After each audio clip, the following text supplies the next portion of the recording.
Welcome to InfoHub. In our headlines, Attorney General rubbishes claims of poor performance. New civil aviation regulations coming. All businesses now required to have a sanitation certificate. And you can get in shape for Republic Day at GTT Pulse's Fitness Mash Camp. Stay tuned for the details of these and more. Daddy!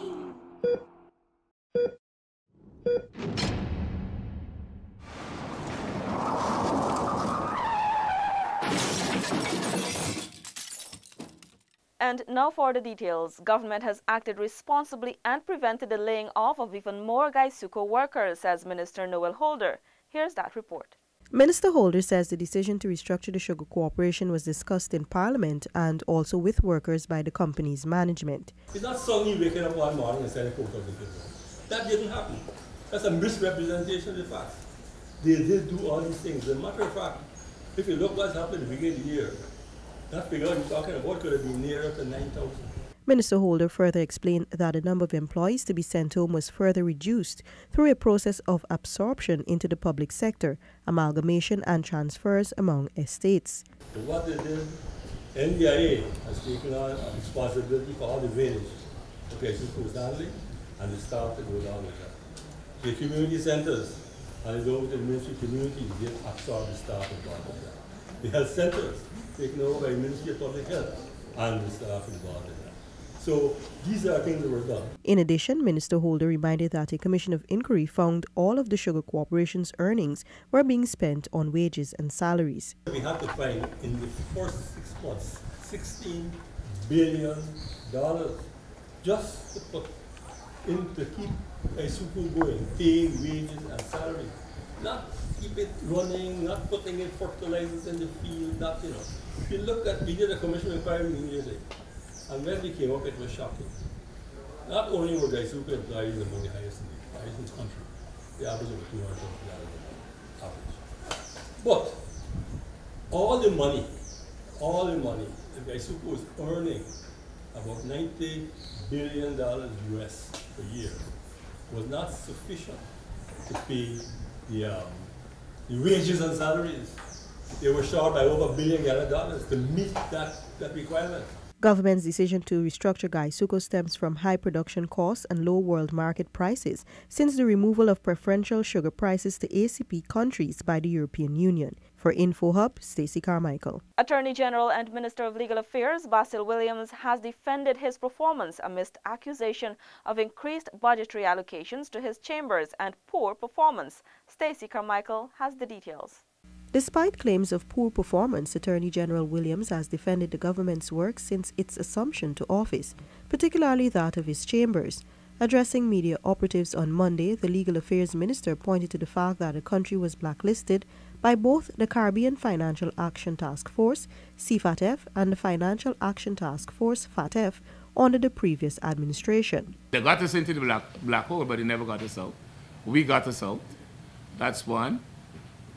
I never heard of an Attorney General before, while sitting in the chair of Attorney General, being elevated to the chair of a big organization that is so important in the context of cleaning world economy. I don't know, Mr. Nadler ever held a conference as big as the Hague conference or as the CFATF conference. I don't know in fact, there's nothing for Mr. Nadler to show. Meantime, the Attorney General said the 23 years of opposition rule has brutalized the legal system, with the appointment of just a few senior counsel under the former regime. He said too that only a handful of lawyers were identified and funded by the then government and given retainers. A lot of people couldn't, like me, who had been very successful in my law practice and so was able to represent people on the part of my party freely, doing pro bono work. A lot of lawyers couldn't do that. And they in fact had to try and extract a living in what was a harsh time for us in Guyana. As a result, A.G. Williams noted that few attorneys were able to develop professionally.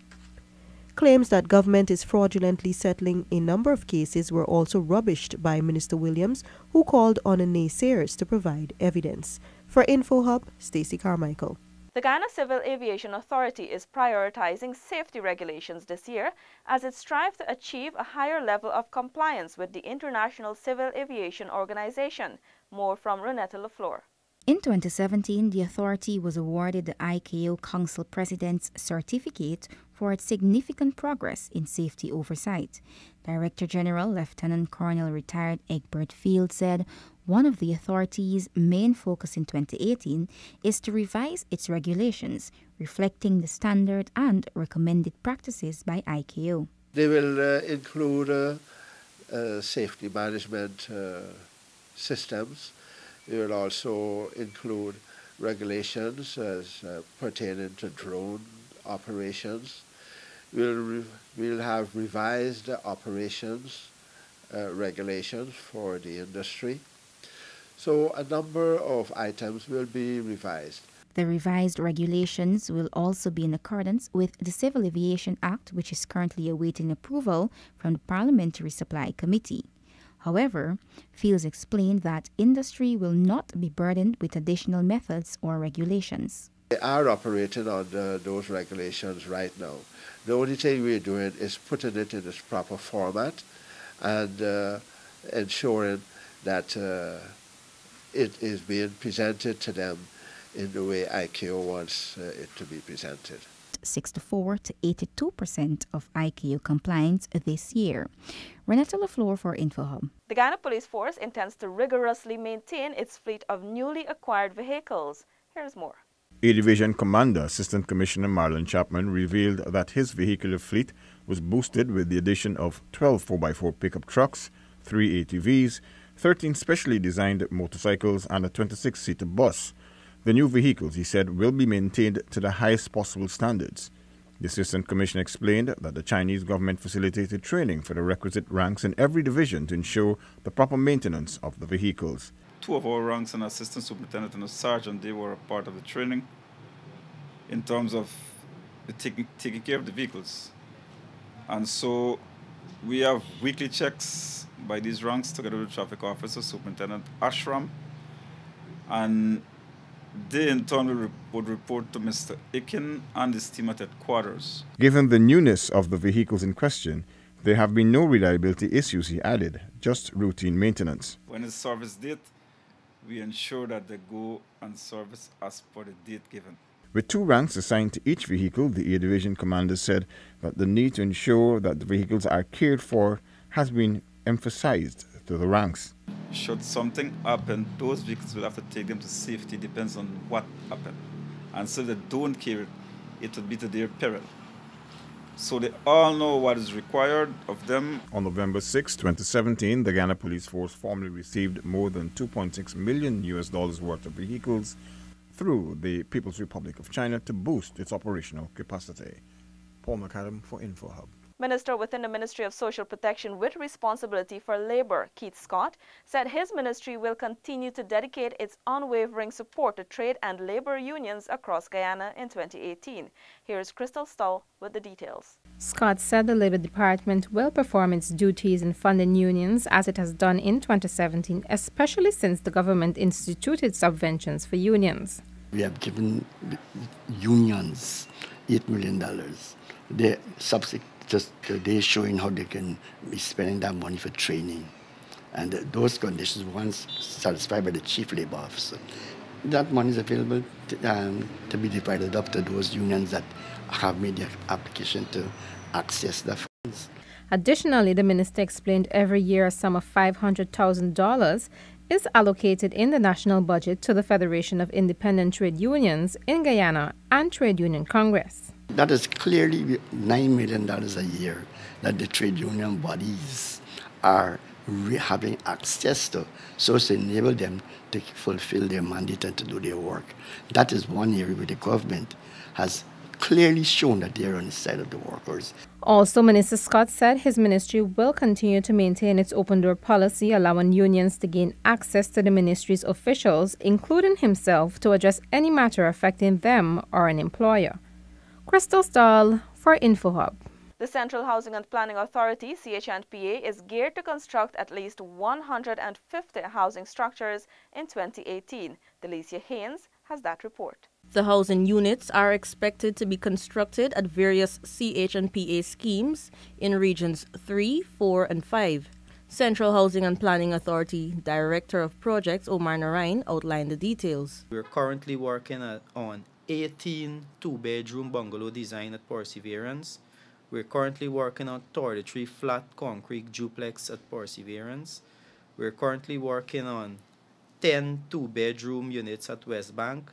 We're working on 50 elevated two-bedrooms units at Perseverance. Contracts for other units have been finalized and construction is expected to begin shortly. We have recently signed contracts for 15 two-bedroom units at Perseverance, 15 flat three-bedroom at Perseverance, 10 two and three-bedroom at Hope and Experiment.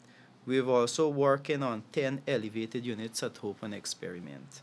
Narain described that the Housing Solutions project was one of the most successful ones for the CH&PA in 2017. 6 duplexes and 2 elevated single units have been constructed with more planned. For InfoHub, Delicia Haynes.